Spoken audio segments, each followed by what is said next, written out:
I've been noticing that the general public seems to be exposed to a little more real jazz these days. I may be wrong, but another thing I noticed in recent conversations I've had with random people that were obviously not jazz fans, I was surprised when quite a few of them were at least familiar with actual jazz artists. This was very rare in my experience a couple of decades ago. Optimist me, but just wondering if America is becoming a little more jazz aware. It's probably just the people that I come in contact with in big cities. One thing's for sure, there are thousands of kids now taking jazz band and learning about the music from middle school through college.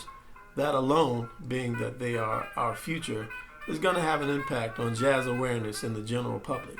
Living as a jazz musician often includes the frustration of people not really getting or sometimes respecting what we do. Of course, we think this music is absolutely amazing and one of the greatest gifts given to this world. But what the average person thinks of jazz is, well, seems to be all over the place. Historically speaking, thanks to popular images, the media, and very loose usage of the word jazz, public perception of the art form and musicians went from being thought of as whorehouse and jungle music, to devil's music, to something funny and exotic, to being a certain kind of radical cool, to regular lawbreakers, to jazz ambassador status, to highly respected and venerated, to syrupy, sexy, whatever this is.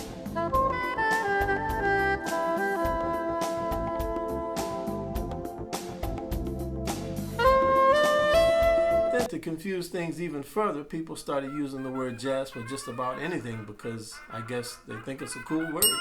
Jazz Control Board. So where do we stand with jazz and public perception today? Now this could be a heavy topic, but for the purposes of this series, we're going to try and keep it on the lighter and brighter side, because that's what I think my friend here needs. You'll see what I mean. Hello, welcome back to Living Jazz. I'm just here having a little conversation on the topic with my friend, veteran clarinetist, B. Bryant. What's up, B? How are you today? I'm all right. Just taking it day by day. You know how it is out here. How it is? How is it for you? Man, you know. You're a musician, aren't you? They make it hard for us out here. They? You know, the man. Oh, you mean he? Who he? All right, let's get into the topic. I've been living this musical life for years and always get all kinds of reactions when I tell people what I do. I'm a jazz musician. Really? Cool. That must be fun. I play jazz music. Oh yeah? I listen to B.B. King all the time. I love me some B.B. King.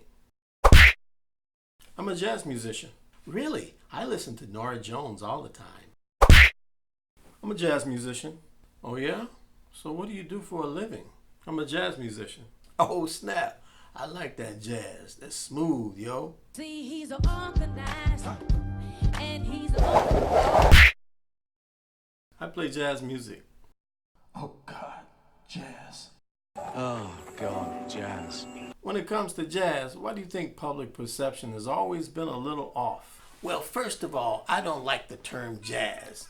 The word was, and still is in my opinion, a derogatory term foisted onto the music by the white man in the 20s. Okay, you went right in, didn't you?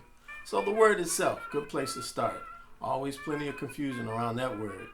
They first encountered this music taking place in the brothels in New Orleans. The word was derived from a term associated with having sex. Yeah, I've heard that, but more recent research by etymologists, including Gerald Cohen, say that the word jazz is derived from the word jasm, which meant energy, vitality, spirit. And the use of that word is traced back to the 1890s. Well, I don't know about all that. So if not jazz, what term would you use? African American classical music. Yeah, I've heard that too, but someone outside of the jazz world might confuse that with the music of African American concert music composers. What term could we use to better express our jazz tradition in 3 words or less that people would immediately know what we're talking about? Traditional black music. Oh, like spirituals, the blues, fieldwork songs. Man, you know what I mean. Gifted young trumpet player Christian Scott came up with the term stretch music. Stretch music? I'm not surprised, to tell you the truth. These kids these days playing is so acrobatic, They probably have to get on the floor and do some stretches before they go up on stage. I've been in this business 35 years, and I'm telling you, man, this music is changing, all because of John Coltrane. Okay, don't like stretch music. You know, in the Bible, when the Hebrews wanted to distinguish their one God, they called him the God of Abraham, Isaac, and Jacob. So how could we say the music of Armstrong, Ellington, and Parker. what?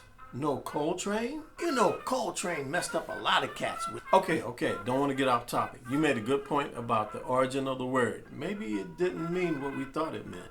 Man, I've been in this business 45 years, and I don't care what you say. Jazzum, jism. The reason there's always been negative attitudes toward the music, and the reason it's not popular today, is because the word means f***ing.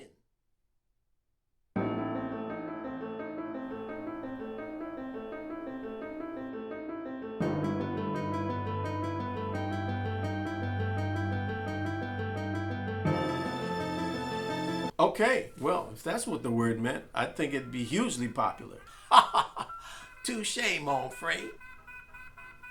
Well, for now, let's stick with the word jazz so people will know what we're talking about.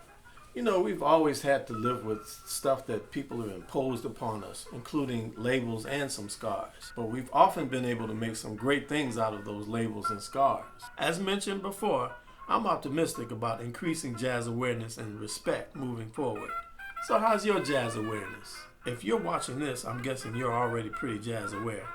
But still, in my opinion, the understanding of this tradition ranges from limited to all-out confused. One of my professors taught a chimpanzee how to play the saxophone.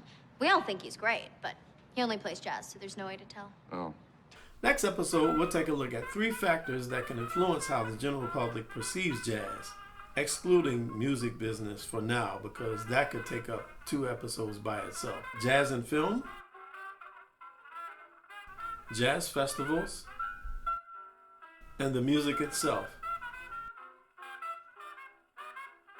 See you next time on Living Jazz. Bright moments.